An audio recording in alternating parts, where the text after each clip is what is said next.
My name is Jimmy Iovine, and we're in the conference room of my office of Interscope, Geffen, and A&M Records, where I'm the chairman.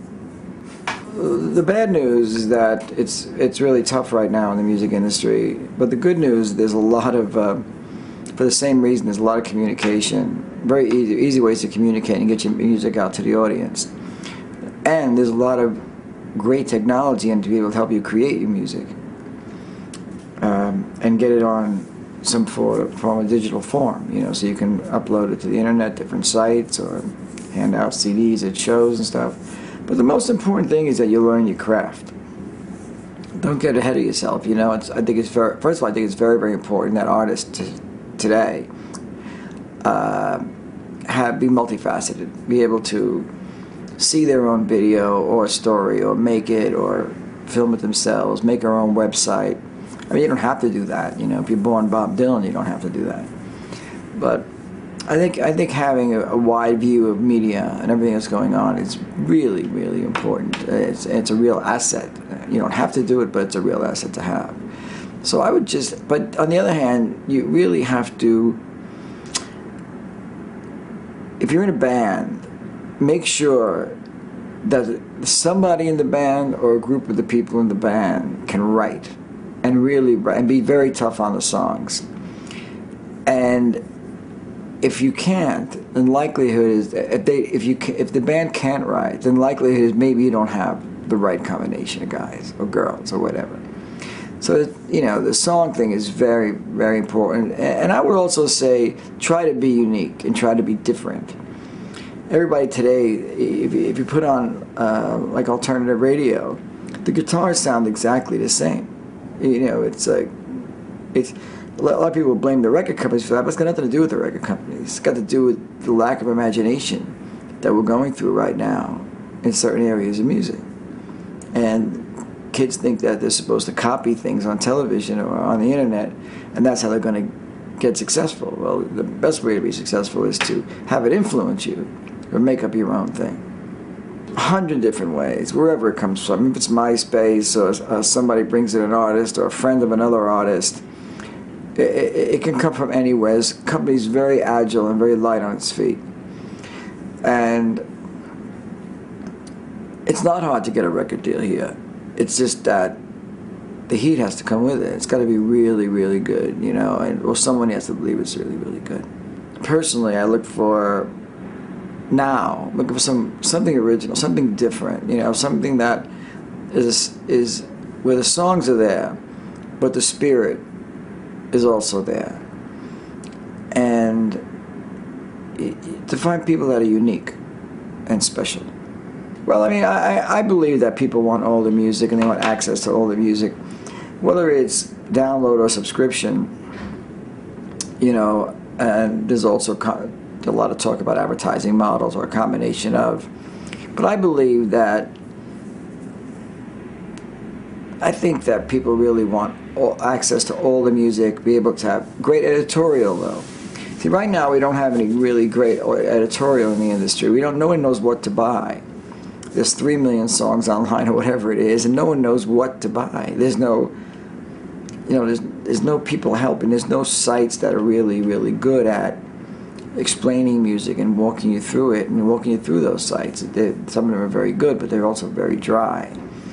So I think an environment, the right sort of subscription, for lack of a better word, but where you get all the music and you can pretty much do what you want to do with it. Where you get all the music is at your disposal, and you can make lists or trade lists with your friends or different things like that. I think that's going to be really important in the next couple of years. CDs disintegrating, and I've always said this. We have to make more revenues from the work that we do, and we have to increase the opportunities for the artists as well.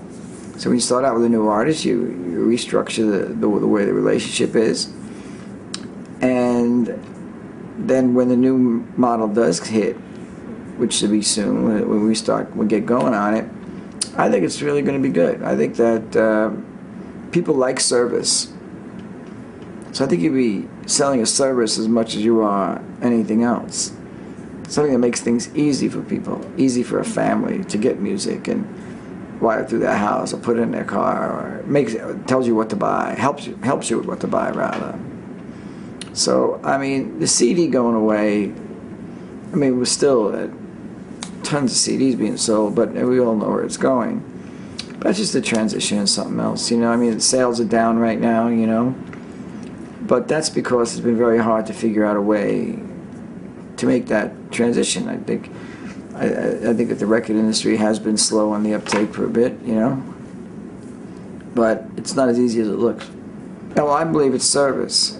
I think that we have to, on the actual music side alone, not touring or anything like that, just on the music side, I think we have to really, this business was never had a relationship with its customer.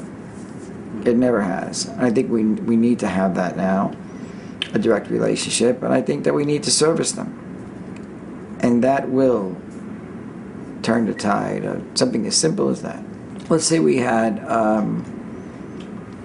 a subscription service, for lack of a better word, but only this service was in an environment that you could go in and know everything about that artist, things related to that artist, artists that are related to that artist, credible playlists by unique people, all the videos in one place, all this original content, unique content. Like, artists make a lot of records around this place. Feed them, put the music out every month. People are interested in that, you know. So just keep building the service to where it's really good, and I think that'll. I think that's one of the things that can turn the tide. You know, there are many things that are more complicated about all this, but the bottom line to me is get the music, marry it with technology, and make the service incredible. I think they would pay for a service as well if the service was right and good and clean and reasonably priced, or subsidized and priced. You know, it can go a lot of ways. You know, phone companies or, you know, technology companies, hardware companies. There's a lot of ways to do it. And remember, whoever has the content in the end, the unique content, especially music. The reason why music is in trouble on the internet is because it's the best app, because it flows through that thing like water. So that's going to really help the record industry in the end, because if you look at some of these big companies, what they're paying a lot of their bandwidth is like there's kids watching videos, music videos. So if we make them unique to certain advantage, certain big, you know, cable companies or online companies or technology companies, if we advantage people, it's really going to be very, our license will be very valuable. And, you know, kids may be willing to steal music, but corporations are becoming less and less because they have a lot more to lose. Well, you know, the record industry has for a very long time really missed the opportunity on advertising. I mean, we're the only people in the world that gives away the content, someone else advertises around it, and we call it promotion. Now that is just naive. It's silly.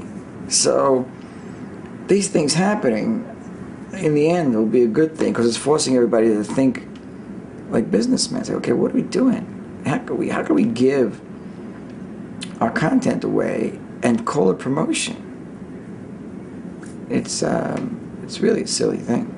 People that give their music away, usually they're a young band that no one knows. If older musicians are giving their music away, it's usually because no one else even wants to steal it.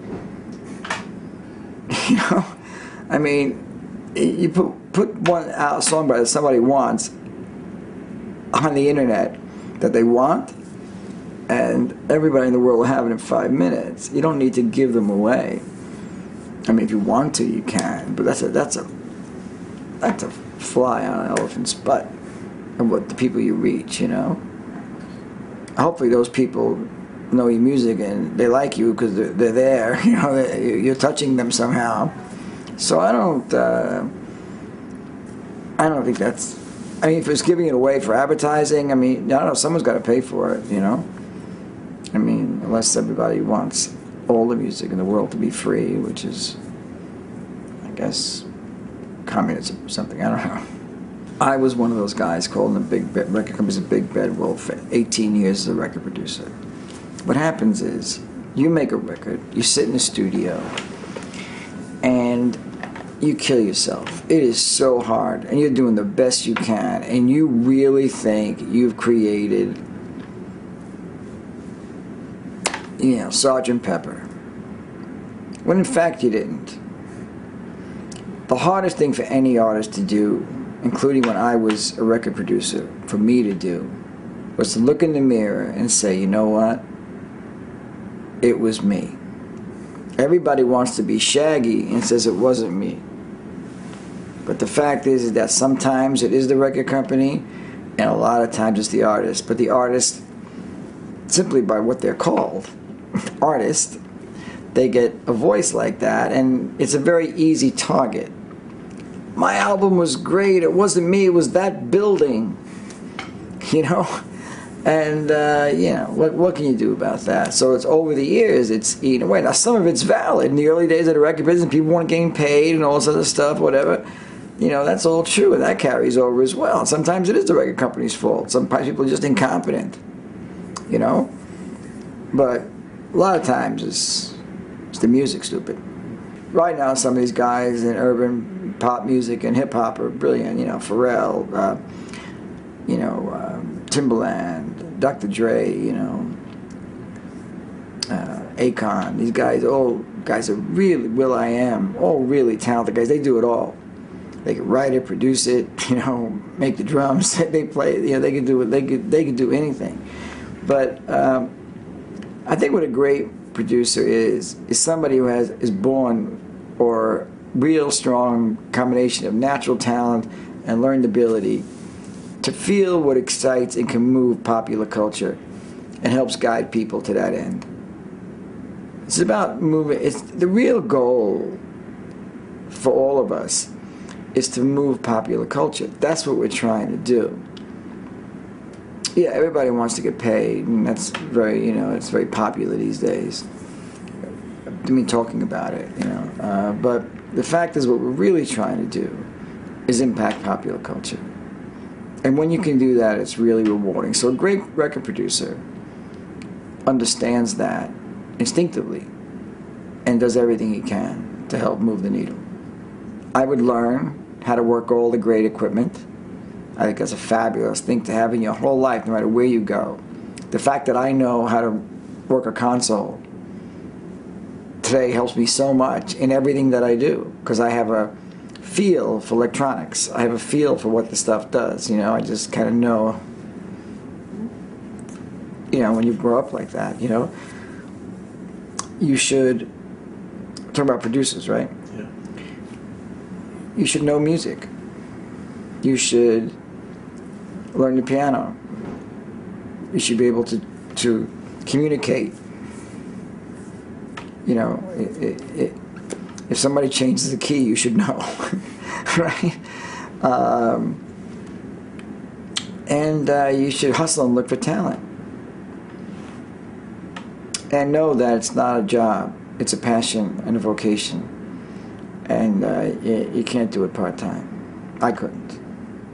Well, I'm hoping that we turn into a major platform, which could look like anything. It could look like a network. It could look like it could look like, you know, iTunes on steroids, rather. It could look like anything.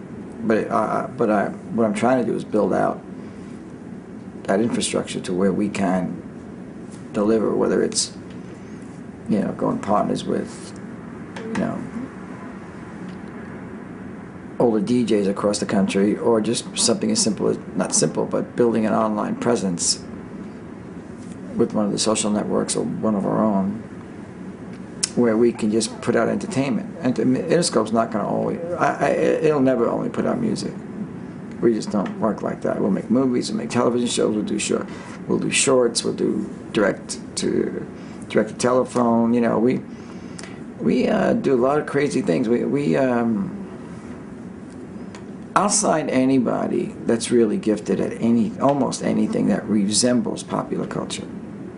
If I met a great artist, painter, sculptor, I back him.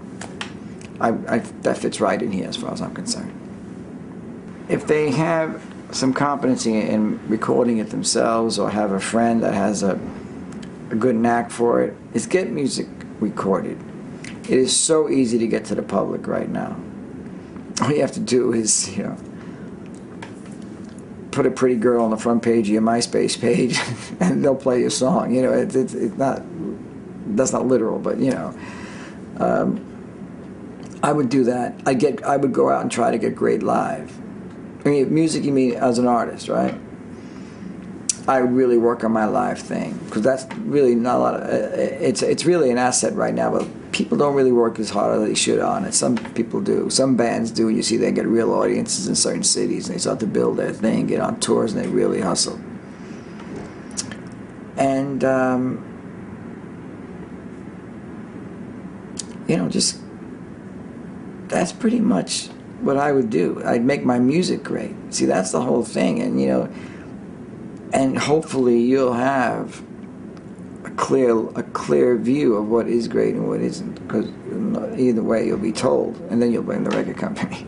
But it's not. But that's okay. I think like if you're living in some small town somewhere, we have the internet now, and I'll say it again, so maybe use this one. The fact that the internet is hurting the sales of music so much, it is also making it so easy to communicate with people about music. It's so easy. And the record industry has to get itself in the flow. And it will. It will. There's no doubt. But artists, if they really want it right now, they can find out what they've got. You can get out there, like Soulja Boy. We signed Soulja Boy. There's 4 million kids watching his video. 4 million people watch the video. I mean, we didn't have to be geniuses to sign Soulja Boy. Online environment in music is so rich, and it's not organized yet, which it will get. And there's a lot of nonsense. People like to hear themselves talk a lot, but I think that, first of all, they absolutely should get. They are being more educated. I can tell you kids that come in here, young kids, they're a completely different brood than 10, 15 years ago. Different kid. I would do a lot of self-contained stuff. You know, I'd get my website really popping. You know, make it real exciting as I could. But I'll tell you, in the way this world is right now, when you've got 6 television shows auditioning 2 million people each around the world, or 10 of it. I mean, you got all these record companies, all these people on the internet. You'll get heard. You will get heard. You know? And it's a tough game. A lot of you have to keep your music solid and pure. It's really hard to get through the maze. But just believe in yourself. Whatever it is, there'll be someone who's going to organize it and put it together, and that'll be called a record company. You know what I mean? It's a matter of you know, who. But I feel good about it, because we're doing a lot of different things. We're going a lot of different areas. We're starting an online magazine with Gwen Stefani, you know, and it's so incredible to work on that with her. It's just really fun, you know. We have a couple of nightclubs with the Pussycat Dolls, you know. So we do a lot of different things, you know. Really, we had the U2 iPod, you know, we were partners in that with them. So we do many things now, and it's really, but it's going to grow from there. The things that we're going to be doing are broader and bigger in scale. I'm trying to find myself, you know. So if that does that, then great. And I'm never settled, you know, about it. I really just keep pushing the barrier to find out where it is, you know. And I'm going to keep pushing. I think there's it's somewhere about what I was talking about. When we get our platform going, I think it's going to be a good model, and it'll be a good model for whether you're a kid or whether you're a major.